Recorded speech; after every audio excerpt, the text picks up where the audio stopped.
Well, last week we began a 3-week series that's titled Order, Disorder, Reorder. It's based on the writings of Richard Rohr, who is a Franciscan friar, a teacher, and author, and he had put forth his thoughts about what he called a universal pattern that is made up of those 3 elements. It's a pattern of life, growth, and transformation. And last week we focused on the first element, which was order. And Richard referred to that as a needed first container. It's the first stage of healthy development for us. It's one that we create and we fill with foundational things such as laws and traditions and family loyalties and boundaries and customs and a sense of morality and values. And these things do serve as a strong foundation. They also bring us a sense of security. They bring us a certain level of predictability in life. And they also serve to support us when our order that we have created for ourselves gets a bit shaken or upended in some way. And this disorder is what we're going to look at today. And so what is disorder? Well, as Richard said, it's part of that universal pattern of transformation where our first stage gets a bit unsettled. Now, Richard believes that in order for us to continue to grow in our lives, there must be some measure of what he uses the word suffering.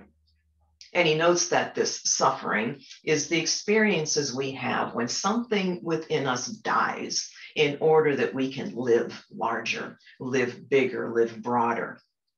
He writes, if we're not willing to let go of our smaller selves, our norms, beliefs, and preferences, we won't be able to enter the more expansive and inclusive space of reorder, which is what we're going to talk about next week.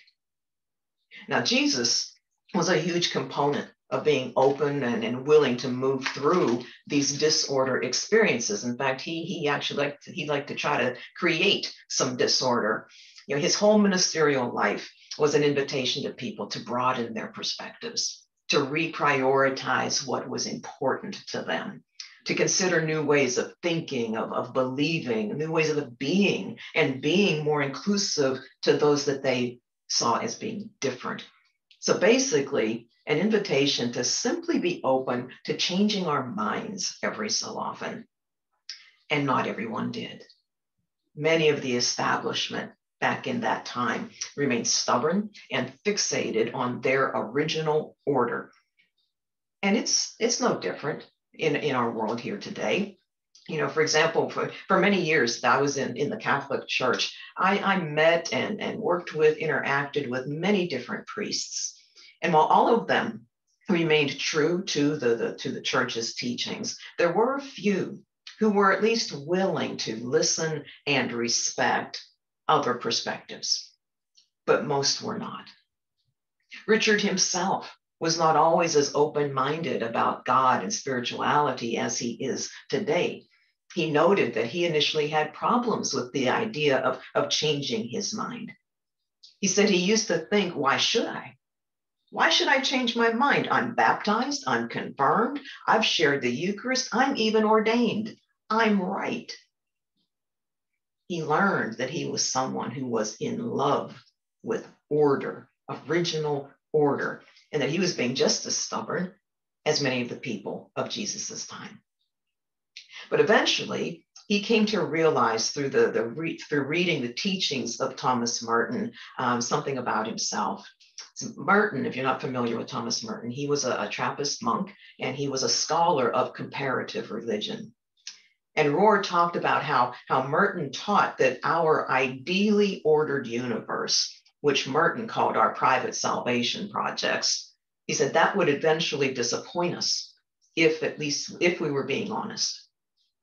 And Rohr went on to write, at some point in our lives, we will be deeply disappointed by what we were originally taught, by where our choices have led us, or by the seemingly random tragedies that take place in all our lives.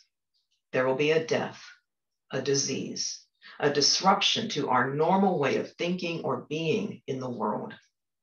It is necessary if any real growth is to occur. So when it happens, just as when anything happens, we have choices. We can flee back to our original container and stay there in that sense of order, even though we're miserable in it.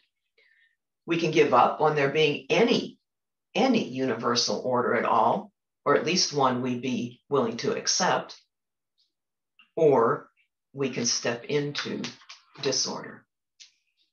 And we can see these choices at work very clearly today as well, with the stubbornness that does exist between people who see or think differently, and the real difficulty some can have in coming together, in working together.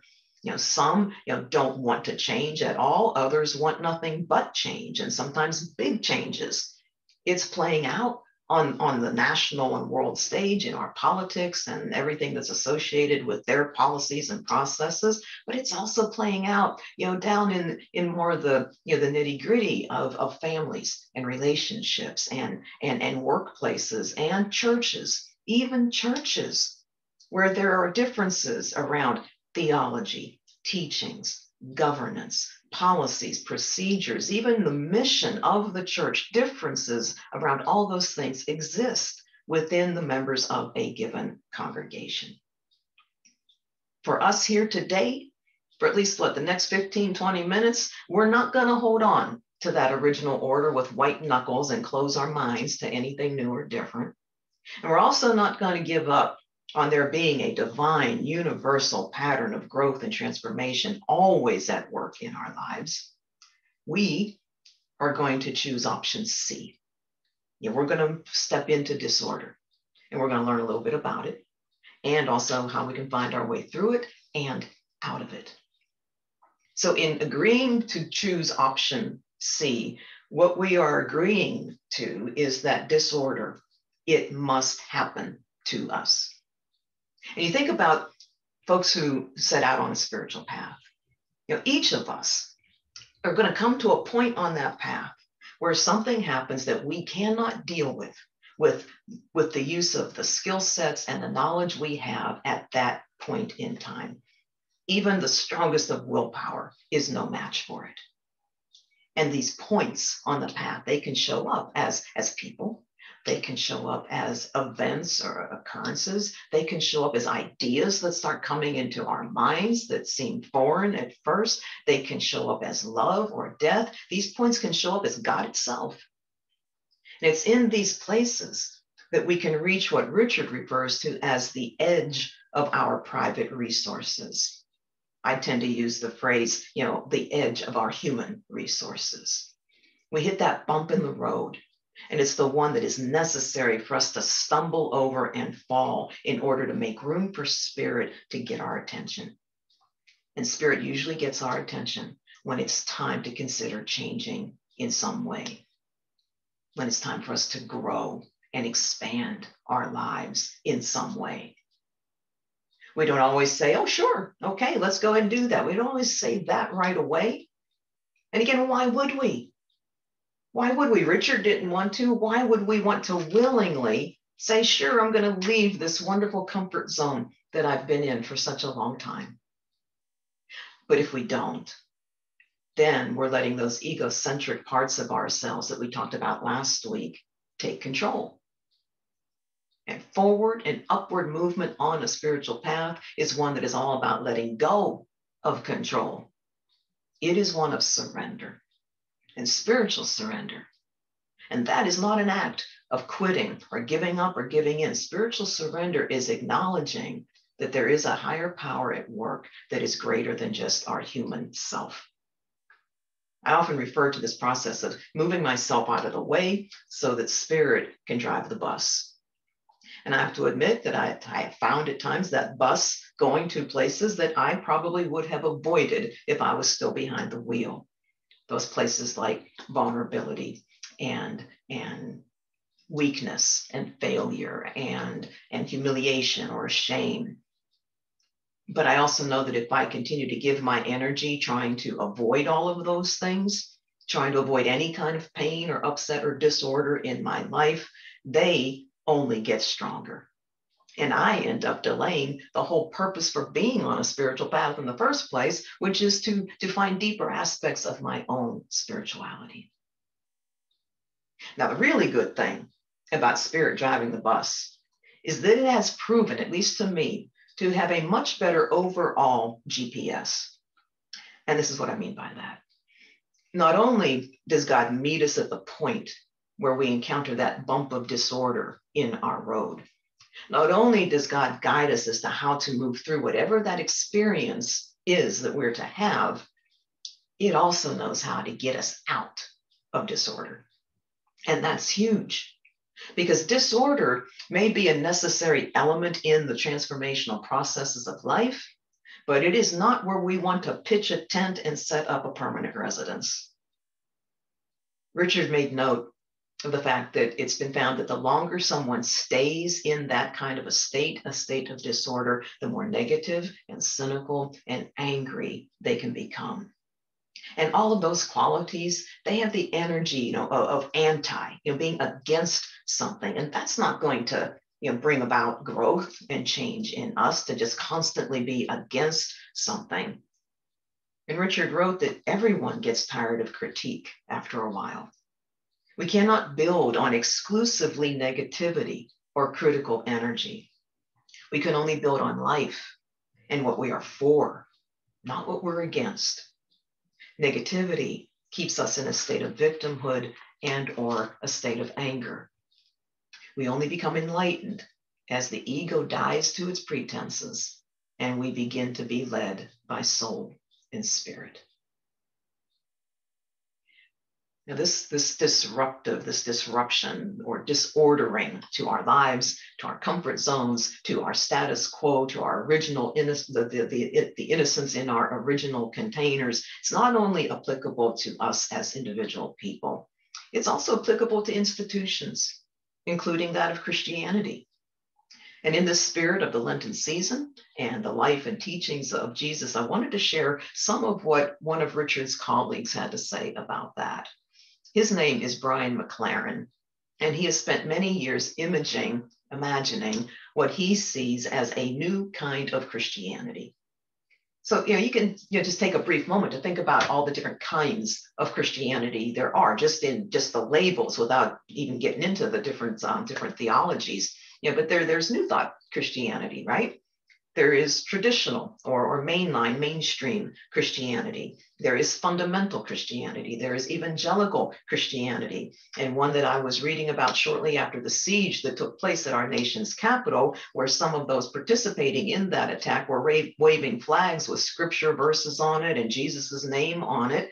There's now a new Christian nationalism. Well, here's the new kind that Mr. McLaren imagines. It's pretty simple. He says it's one that invites people into a deeper commitment to love of God, neighbor, and self. He sees such a movement for the common good as being surely disruptive, surely disordering to our status quo, just as Jesus disrupted the status quo of his day. He gave a wonderful visual of this. In today's language, McLaren likens what Jesus was introducing at his time as disruptive technology.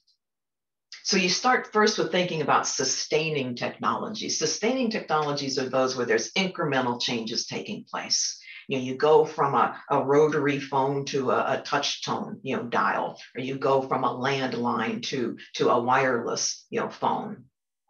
Where on the other hand, disruptive technology doesn't follow those more logical, assumed, ways of change. So it would be along the lines of combining a phone and a camera and a computer and a music library and a music player and a GPS and a mobile internet portal all on one device. So the end result is the old status quo is completely disordered and old technologies are now irrelevant. So let's apply that to Jesus and his teachings and the disorder that they invited.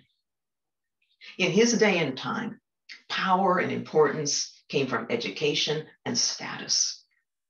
And John's gospel tells of a man whose name was Nicodemus, and he was someone who had that power.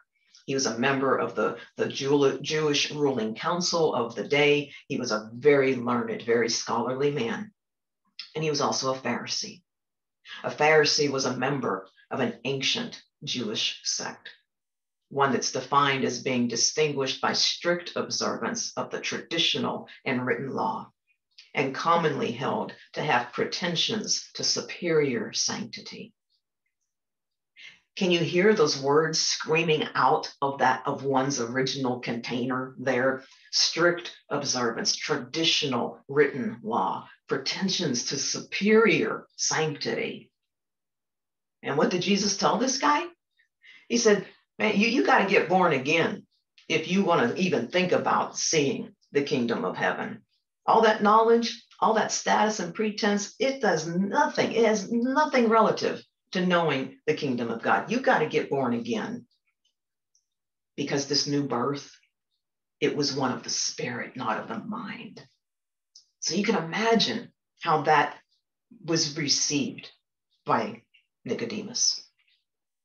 Later in John's gospel, Jesus is talking to a woman and he's telling her that the location of where she worships doesn't matter. He said, what truly matters is the attitude you have, the spirit you bring. What matters is the authenticity of the truths that you hold.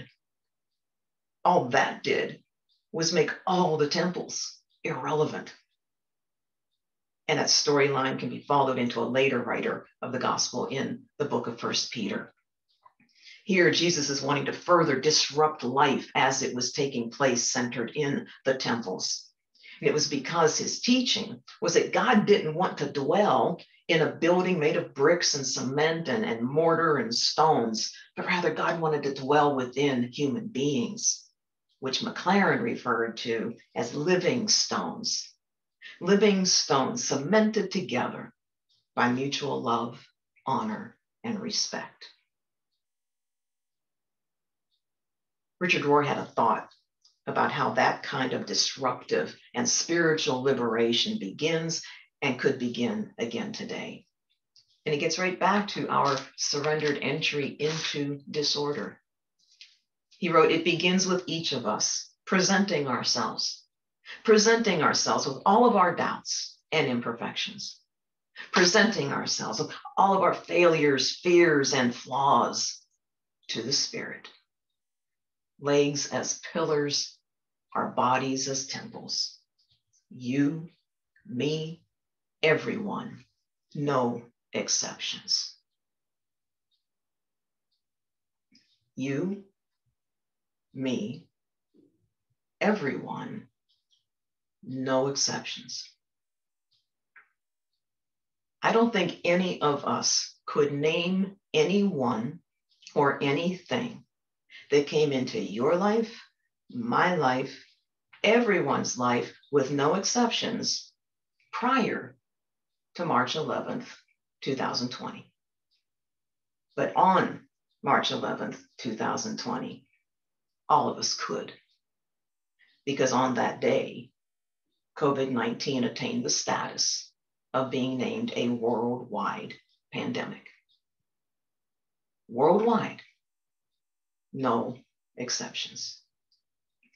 It was one big stumbling block that came upon humanity at a point on our spiritual journeys where everyone's path converged on the same point.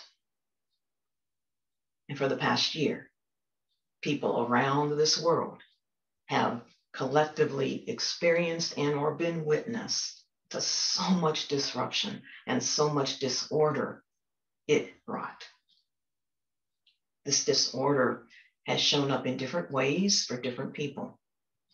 Not everyone has contracted the virus. Not everyone who has died from the virus. It has left marks on all lives, some more indelible than others. It has been a spectrum of disorder that I don't see as linear. I see this spectrum as being something that has encircled the entire globe.